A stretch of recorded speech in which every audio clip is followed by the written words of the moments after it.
The struggle for a new national minimum wage seems to be a big topic everywhere, on the pages of newspapers, television and radio stations. On this week's episode of the program, we will be discussing about the several developments that's happened over the few weeks, especially the Nigerian Governors Forum insisting that they can pay the proposed figure of 30,000 naira. I am Sharon Ijason, but first let's take the news. We will be right back.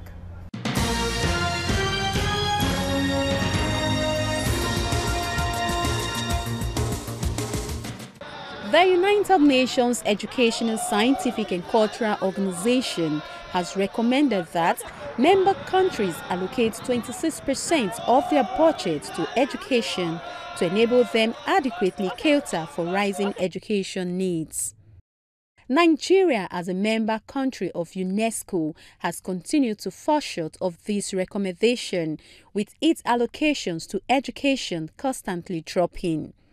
The 2018 budget was the lowest allocation to education in the past 4 years, despite the increase in the budget.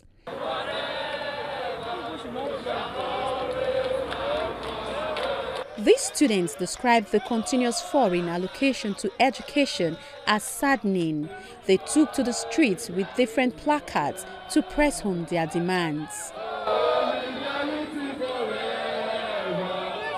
We are tired of having the educational sector underfunded.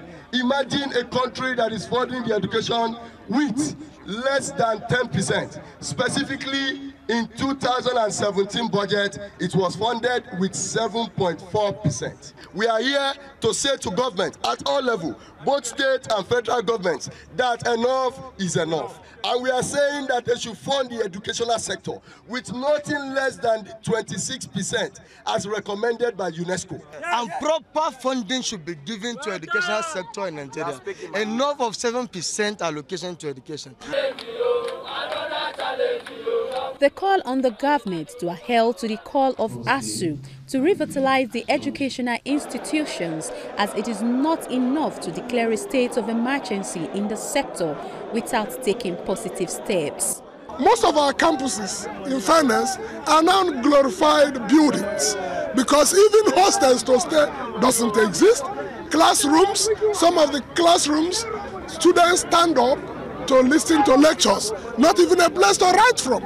No country can move forward like that. It is not possible to have a country. Even the psyche of the student that reads in such an environment is already distorted. If our leaders mean well for themselves and the future of this country, they must invest in education. We are not saying they should be giving us money. Is that what we are saying? No! We are only saying they should fund the educational sector. Yes. They should make sure that our institutions are viable.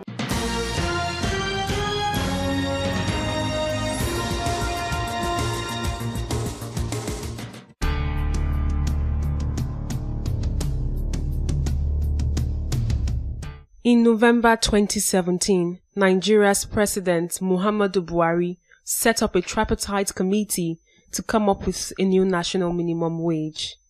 After several deliberations and a warning strike in September this year, organized labor, government, and the Nigeria Employers Consultative Association agreed on 30,000 naira. Days later, the Nigeria Governors Forum announced that they can only afford to pay 22,500 naira, which is about $62. Our position must not just reflect a figure, but a sustainable strategy based on the ability and capacity to pay, as well as reflective of all developmental needs in each state. With this development, I went in search of a worker who earns between 22,500 and 35,000 naira to see what the lifestyle of such worker is.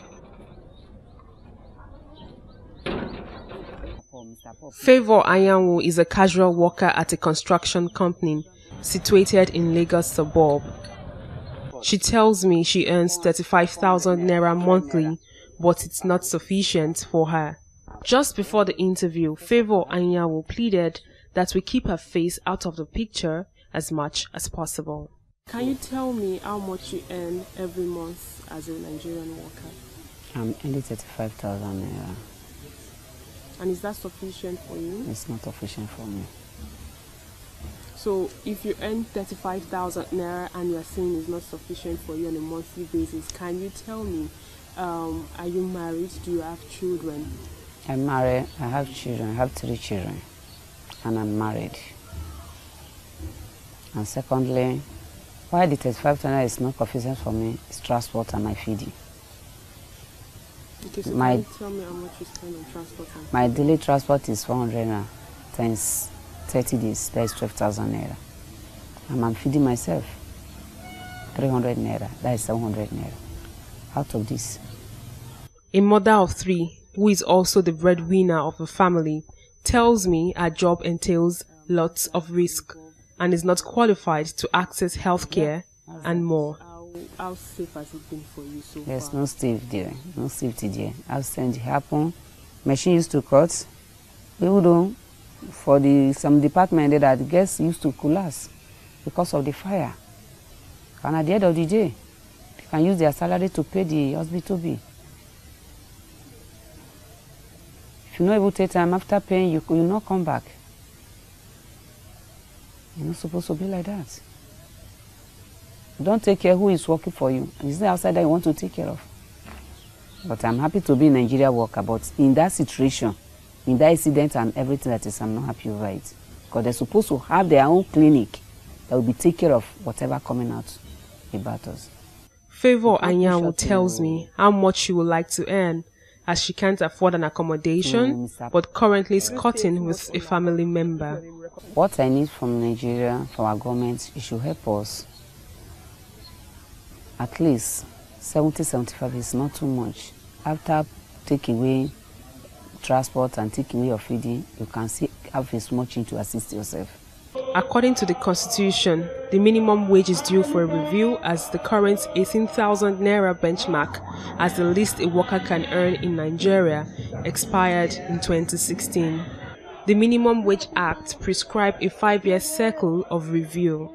Between 2016 and 2018, pump price of petroleum products increased by 85% and the devaluation of the naira by 100%.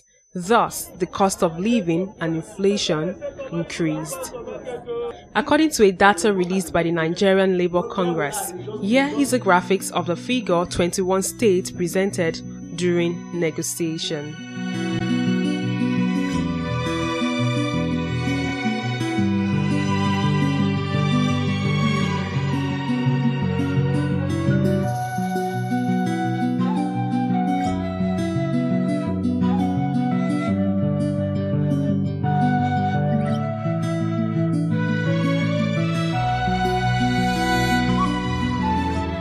The first National Minimum Wage Act of 1981 prescribes a minimum wage of 125 naira per month by President Shehu Shagari and Hassan Sumonu-led Labour Executive. This was revised in 1991 to 250 naira per month, negotiated by late Pascal Bafayu-led NLC with Adams Oshiomhole as deputy. Another round of negotiation opened in 1990. During the administration of General Abdulsalam Abubakar, the minimum wage was moved to 3,000 naira. The national minimum wage was revised again in 2001 to 5,500 per month for state workers and 7,500 for federal workers and oil-producing states. There were unique features to this deal. Provisions were made that the following year, in 2002, there would be a 15% increase across board and a 25% increase in 2003. These, however, were not fulfilled. The current 18,000 naira minimum wage due for a review since 2015 was negotiated under NLC President Abdulwahid Umar. From my findings, after interacting with Favor Anyanwu, she spent 50,000 naira on the average monthly, but earns 35,000 naira. She is hopeful that the president will assent to a living wage for workers.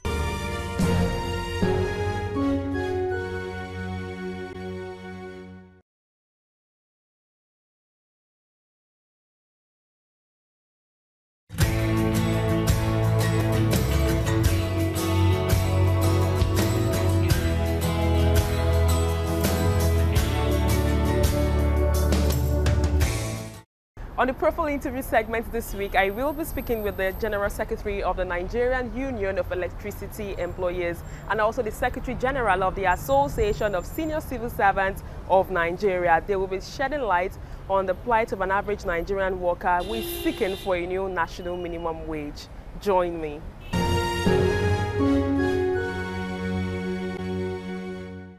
It's good to have you on the program. Thank you very much. Earlier in the week, the Nigeria Governors Forum met with President Muhammadu Buhari to discuss the proposed new national minimum wage, which the Tripartite Committee submitted to the President a few weeks ago. Do you think it's imperative for the Governors Forum to be meeting with the President at this point in time? Well, ordinarily, one would not have any objection to the governors holding consultative meetings with Mr. President. But if the intention is to discuss the figure that has already been agreed upon, you agree with me that it's dead on arrival. However, as government functionaries, they can meet to fashion out ways of paying the 30,000 naira minimum wage. So if that is the intention on how to implement it, how to pay it, then the meeting will be seen to be fruitful. But if they are now meeting to discuss whether it is that amount or not, that one is an exercise in futility because nothing can reverse it. The Governors Forum are insisting on the initial amount they brought to the table, which is 22,500 naira, or perhaps move along with the President's figure of 24,000 naira. What's your take on this? Do you think that figure can be reworked, owing to the fact that the President has promised to submit its reports or the report of the Tripartite Committee meeting to the National Assembly to enact it into law? Well, the 22,000 something the governors we are mentioning is personal to them. The 24,000 something that Ngige is mentioning is personal to him. Now, the United Labour Congress mentioned came with 96,000 naira, personal to them. NLC, TUC came with 50-something thousand, personal to them. But the agreed figure is 30,000 naira minimum wage. So, and it will be wrong for the governors to be mentioning 22,000. It then means they are still at the level, you know, at the infant stage. It then means the United Labour Congress should be talking of 96,000 naira. And you can't come with a figure to negotiating table and you go back with that figure. That is no negotiation. Negotiation had taken place, and unfortunately for a period of 1 year, and the result has been produced. And the result is with Mr. President, whose duty at this point in time is to send an executive bill to the National Assembly to enact a law to cover it. No more, no less. That's what we're expecting Mr. President to do. Finally, I would like to ask you about taking up on the issue of non-payment of salaries, which is a big issue in Nigeria. Many state governors have actually had several arguments at different fora that they are actually struggling with the payment of 18,000 naira as minimum wage, despite the federal government's bailout fund, budget support fund in so many ways. What do you think should be done to ensure that Nigerians are educated about probably good governance and probably paying attention to welfare of Nigerians or workers?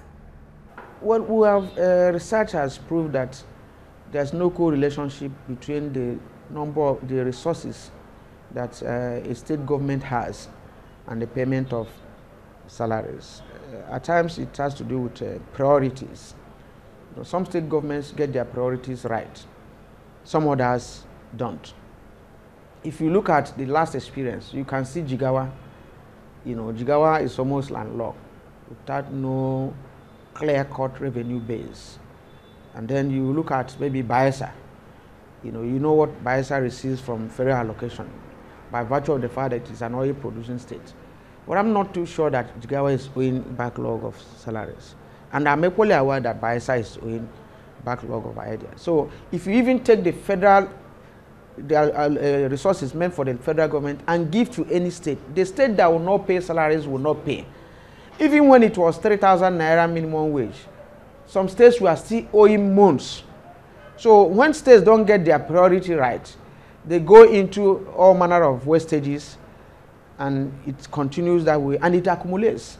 So I don't think that that is the problem, but they must get their priorities right.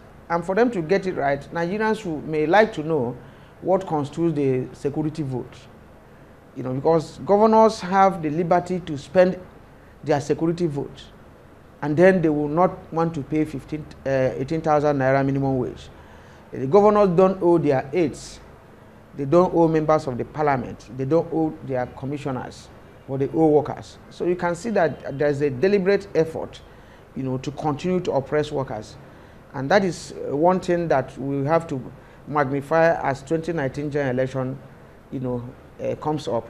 There is need for us to list out the governors that won't pay salaries even when they have all the money, and the governors that are worker friendly, you know, and compensate them. Thank you very much for talking to me.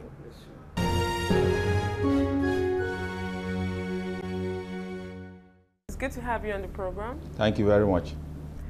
A lot has been happening, especially when it comes to the conversation of the new national minimum wage.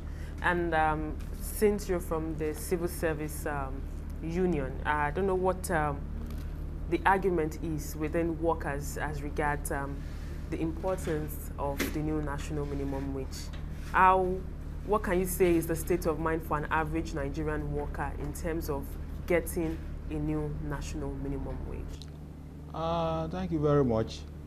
When we submitted the report to Mr. President, and he received the report very well, and spoke very well too, workers were very happy. Our members believed the government so much, and they felt, okay, in the next couple of, let's say 2-3 weeks, implementation of the new national minimum wage will commence, with the assurance from the National Assembly that they are going to fast-track the process of enacting the minimum wage into law, to enact. But recently, when you have the governors saying that they cannot pay, if they are forced to pay, they will retrench and all those things. So it is dampening the morale of workers. They are quite apprehensive now, and I was very frank with you. They've given a deadline. I think by December, the minimum wage is not implemented, to become naira and kobo into their pockets, then we go to the trenches.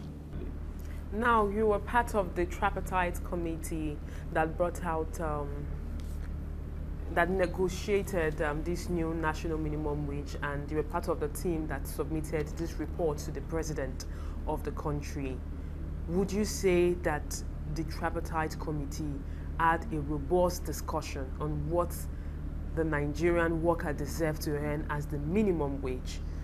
And if that is the case, do you think it is right for us to still be having this discussion by probably the Nigerian Governors Forum at this point in time, after the committee who was given the responsibility to do this work have actually submitted its reports? Is it not trying to say that the committee wasn't capable of its assignment? That is the picture they are trying to paint, but you and I know that what they are saying is not correct. Since the committee was inaugurated 2017 November, we've worked very, very hard, and I'm glad that all the governors were also part of the process. Governors representing the 6 geopolitical zones. The governor of Osun State was part and parcel of the process. The governor of Rivers State was part and parcel of the process. The governor of Imo State, the governor of Gombe State, the governor of Plateau State, and the governor of Kebbi State. They were part and parcel of the process. And minus the governor of Gombe State, who did not show up at all. So his own case is a different thing entirely. But the others, they attended some of the meetings, and those meetings they could not attend. Their representatives were very much on ground. Robust negotiation, deep-seated negotiation. All the members of the committee worked very, very, very hard. And if you look at our report, it tells the story of the depth of work that went into that assignment. And for us to now come up with a report, with a figure, and for some people to start saying that, they are trivializing the whole thing. They are trivializing the whole thing. If they are serious-minded individuals, they will not be talking the way they are talking. Say, we are going to retrench. Are they the owner of the country? They are not, for God's sake. And we've told them that 30,000 naira is just the minimum below which you cannot fall into. That's what we are saying. So you are now free to now discuss with the trade unions in your respective states on how to do the consequential adjustment. And at the end of the day, when you look at it, even the percentage increase in the salary wage bill is not going to be anything so significant. But you have lazy people call themselves leaders. It's a pity. It's a tragedy. But there's this argument on the streets that rather than the Nigerian Labour Congress, the Trade Union Congress, and other labor unions fighting for a new national minimum wage, that right now basic amenities should be what should be on the front burner. Many people believe that if there are free schools that are up to standard, there are public hospitals that are up to standard, whatever figure that is arrived at will be sufficient. What's your take on this? First and foremost, upward review of national minimum wage is a global phenomenon. It's not limited to Nigeria. Then secondly, this issue of talking about free education, free medical services, good roads, these things are not within our own purview. We love it. How do you negotiate it? Our own bit is to fight for the interest and welfare of our members. That aspect you are talking about, before you know what is happening now, even the petroleum price increases you have witnessed in this country, you discover that by the time Labour talks, some people are saying it's not a dispute of right. Not to now talk of saying you didn't tar this road, you didn't tar. It's not within our own purview. So, and what is not within our own jurisdiction, why do we? So, our own is prices have gone up. Due to the devaluation of the currency, which was 150 naira to $1 when the last one was agreed upon. And you and I know that most of what we consume in this country, whether consumables or the capital ones, they are all import dependent. Most of these things come from abroad. The inflationary spiral is on the rise. Government promised palliative measures sometimes when the price of petrol was jacked up to 145. Up to now, nothing has been done to anybody. Nothing, not a single naira. So what are we talking about? Talking about state governors, since they are the one that is still drawing us back when it comes to the fight of or the struggle for a new national minimum wage.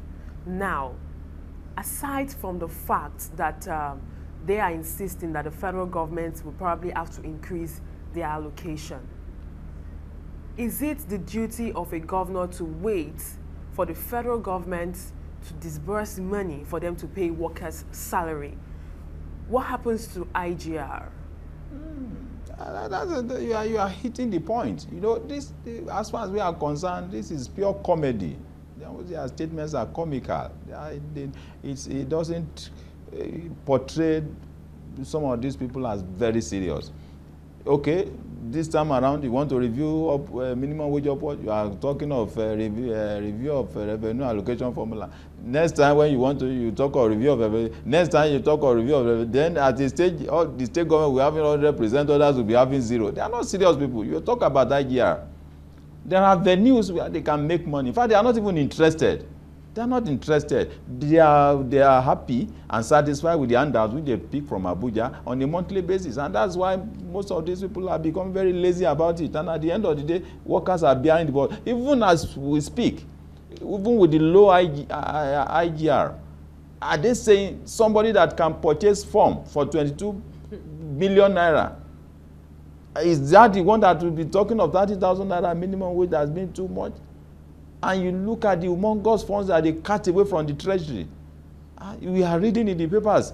They want this man to decamp from one party to the other. They are dangling 2 billion naira. You are not talking of 30,000 naira. As far as I'm concerned, these governors that are holding on to this position that they cannot pay 30, they are very wicked. Very, very wicked. From my observation while covering labor, whenever workers are trying to fight for their rights or trying to get something better from the government, the threats of no work, no pay comes out. Would you say that this is obtainable in the 21st century? That law is obsolete. In the 21st century, we should not be talking about that law. So we are not scared about that in respect of this minimum wage arrangement. So once the deadline comes up, we'll go on strike. Let us see who is going to deduct. Let us see who is going to deduct. From my research, Nigerian lawmakers receive as 37 million. And currently Nigerian workers receive, an average Nigerian worker receives 18,000 naira as minimum. How sustainable is this? Would you say that the cost of governance is expensive in Nigeria? It is expensive not because of the wages of workers, but because of the greed of the elites. You have talked about it. It's a senator earning 37 million to do what? To do what, for God's sake? How much does a permanent secretary earn? As far as we are concerned, the salary of a senator should not be more than that of a permanent secretary. So if you remove 1.3 million naira from that 37 million naira, what you have as balance, if you multiply it by the number of senators and multiply it by 12 calendar months, you discover that we are not serious about development. We are not serious about development. We are not serious. They are so greedy. Once it comes to their own side, they can carry anything carryable. But when it comes to worker side, you now start hearing so many semantics. There is no money. We will retrench this and that. So it's neither here nor there. It's neither here nor there. But we want to tell them that this time around we have shined our eyes, and we are all seeing very well, and they will react appropriately at the fullness of time. Thank you very much for joining us on the program. Thank you very much, madam, and thank you for having me. Thank you. And that's all we can take on today's edition of the program. Join us next week for a fresh edition of the show. I am Sharon Ijason. Thanks for watching, and remember, labor creates wealth.